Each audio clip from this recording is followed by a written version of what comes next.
Matt, thank you so much for coming to Square One Network this morning. I know you've been in a couple of times, but for the purposes of this exercise, do you want to explain who you are, what you are, maybe not what you are, but where you work and why you're here today? Yeah, good to see you. Nice to see you all again. So my name's Matt. I'm the Business Development Manager at Pragma, and my job role is to look after a number of partners up and down the country, and you good people being one of them.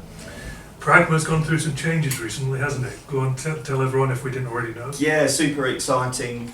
So at the very beginning of this year, we were acquired by Gamma. Some really exciting times to be brought into the Gamma family, which is great. Of course, we've known each other for some time now, but it's been great to work with all of the opposite numbers and work with loads and loads of partners, and some really exciting things to come for this year. So yeah, it's been great. Good.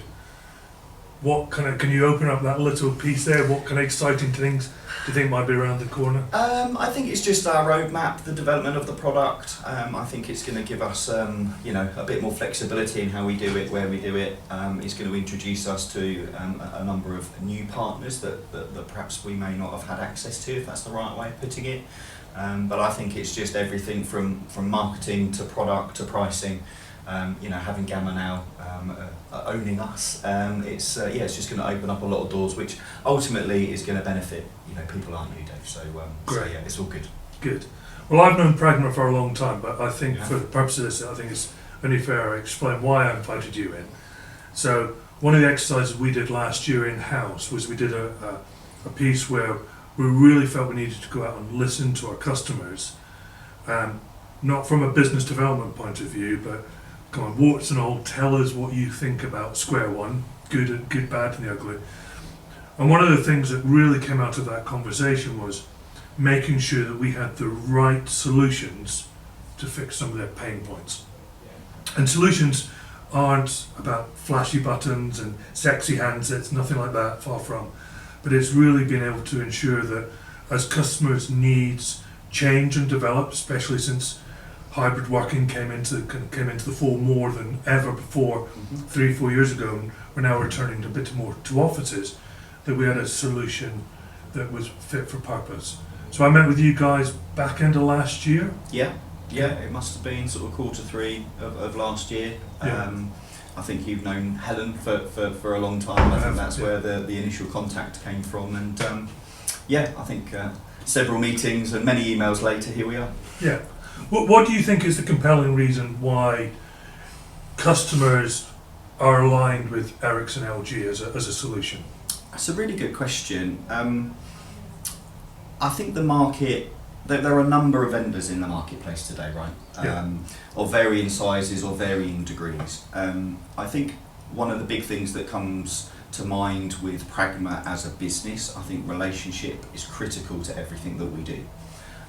So whilst yes, the product is important, and it is really important when you're delivering these solutions, I think having an organisation that you can call upon, hopefully you'll agree, is really important. But I think one of the big things, and particularly with our roadmap over the last year, and there's more to come, the critical thing that we've tried to do is give you the best opportunity to say yes to your customer.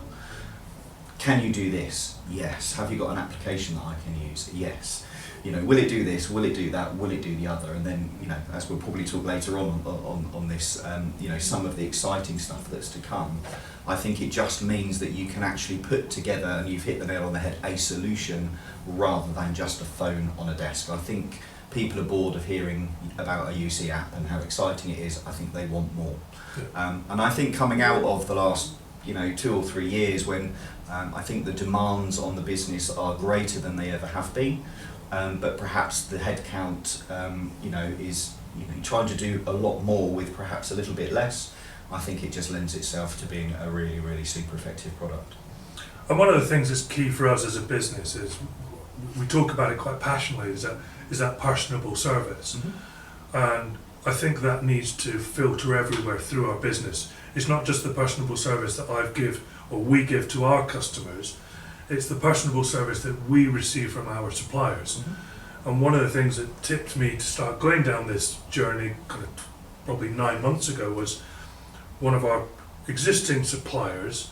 I just didn't feel that personable service existed, to the point where if we raised a ticket with them, that ticket was getting dealt with offshore. Mm-hmm. So if I raise a ticket with you guys, hopefully I don't do that very often. Just pops down to Sussex, and that's it. Sussex. So what have you got in Sussex, and what have you got around the country? Well, that's a great question, and perhaps I'll do myself an injustice, but our head office is based in just outside of Washington in Sussex. I don't spend as much time as I would like down there because most of my time is spent out on the road, but we now obviously, as part of the Gamma family, we have offices that now span north and south. So so our geographic reach is much bigger, but I think the critical thing from our point of view is making sure that from a business development perspective, we always try and align the right business development manager with the right customer to make sure that we can kind of align both personally as well as on a strategic and business level to make sure we get the most out of the relationship, which ultimately is what we both want and both need. Yeah. Good.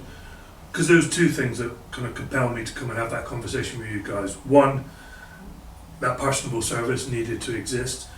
But two, as I alluded to earlier, we've done an exercise of going listening to our customers to try and make sure that we've got a product which matches their kind of fixes some of their pain points. Mm-hmm. You guys offer something quite unique.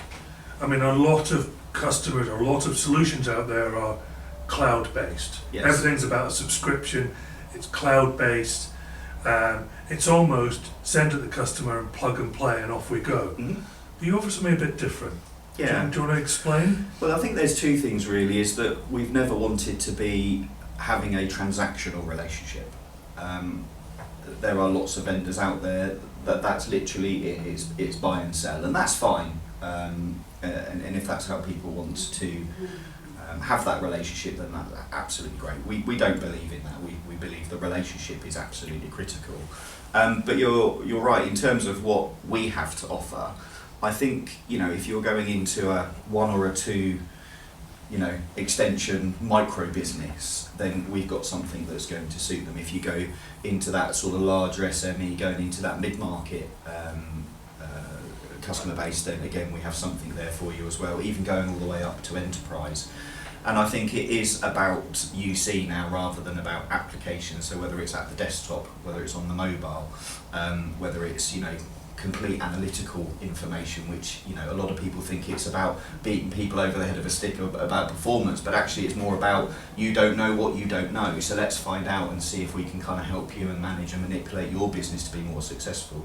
So I think having those kind of, grassroots approach with your customer is really, really important. And as you've just said, when you sort of understand the pain points of any company, you can actually kind of take the 5, 10, 15 things in our portfolio and go, right, that's going to be great to solve this problem, and that's going to be perfect for this. And your end user has this issue, don't worry, we've got you covered. So I think in the unique position that we're not out of the box, we are not here, have one of those and you're good to go. It's about, well, what do you need? And now let's figure out what we can give you. Yeah. Let me give you a real example. Go for it. If you're really bored one day, scroll down my LinkedIn and you'll see that I posted a picture.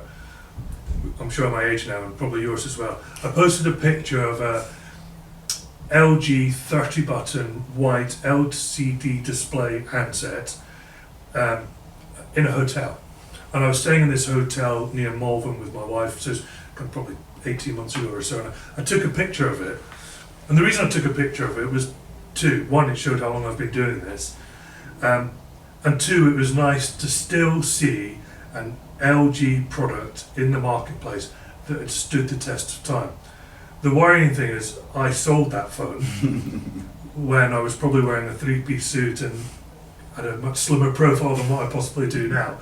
But actually what I did quickly realise was I actually didn't have a product that I could replace that 30-button LCD display handset with. It was a hotel in a listed building, and the cloud solutions that were in my kit bag, I'd be doing them an injustice if I tried to squeeze our solution to them. What is different with Ericsson-LG and what you can do for hospitality? Well, I think we probably not knowing the exact model, but we could probably still support that phone in a hotel environment, which is a bit scary. But Yeah. actually, that's a really interesting point to make, because obviously our heritage comes from PBX. We still have PBX into our portfolio. What's a PBX? Remind me. A telephone system. Thank you. Sorry.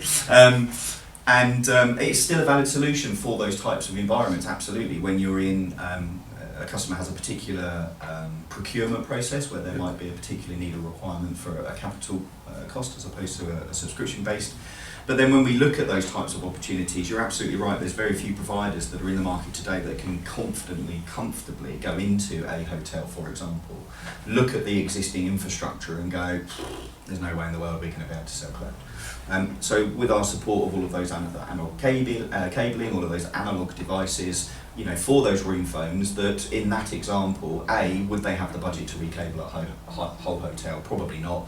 Would they be able to if it's listed? Probably not. But you still want to give all of that feature and functionality right to the front of the house, to the reception, to the managers, to the bar, and all that kind of good stuff. So being able to kind of bridge that gap from, you know, older telephony cabling and infrastructure to actually pulling them over into the modern day, what it is, cloud today, I think is a massive point. And with the ISDN switch off, I guess we can't go far without mentioning it these days, but we have seen a massive upturn in those hospitality opportunities for exactly that reason. So it's a really good point, something that we're really proud to be able to offer. Absolutely, and I think when in this very room, kind of 6 months ago, when I sat down with key stakeholders in the business and said, have we got the best possible solution in the marketplace to fit everybody's needs?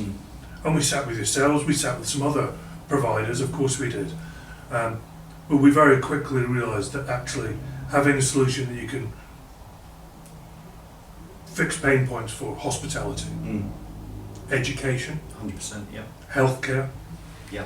which I actually think historically we kind of wandered past. Yes. Because we just didn't have the perfect solution. Definitely, and I think, and it's really lovely when I started to engage with you, because having an organisation that actually properly goes to market and wants to understand and wants to have conversation with lots of different vendors, and then to sort of come to us, I guess, ultimately after to kind of doing all of that review process. You know, it's exactly the sorts of partnerships that we want to build. You know, you've come on board because you see, you know, the relevance in our solution, you see the benefits of our solution. Obviously, commercially, there's the benefit to both you and yourself and your customers as well. And with that in mind, it then enables us to use that as the foundation to build a strategic partnership moving forward. You know, how do we now take this to market? Here we are today. And how do we actually make it work for our customers? So, you know, it's not just a case of, we'll phone Pragma up because you know, everyone else is using it. It's more about deciding to choose us as your partner, which I think is really, really important to us, because like I say, the foundations are there. Now, I could say that I did this very carefully, but actually I think the day I signed the contracts with Pragma, the following day it was announced in the marketplace that you'd been bought by Gamma. I'd love to actually go on camera and say I didn't know anything about that, but actually it's working out perfectly because we're a Gamma partner, have been for a long time, and I agree with you that synergy of what you guys can be doing with Gamma, those opportunities to help and support customers and ultimately help and support my customers or our customers, I think is going to be fantastic long term. And that continuity of relationship, the continuity of portfolio, the continuity of partnership, I think is really, really, really important. And you know, let's be honest, there were a few sort of raised eyebrows and a little bit of nervousness, but you know, within a matter of, from our side of things, within a day of the announcement, you know, I think we were all very and immediately comfortable. So it's really good to hear that. So that's great. Good. Hey, appreciate you coming in. My pleasure. Cheers, Matt.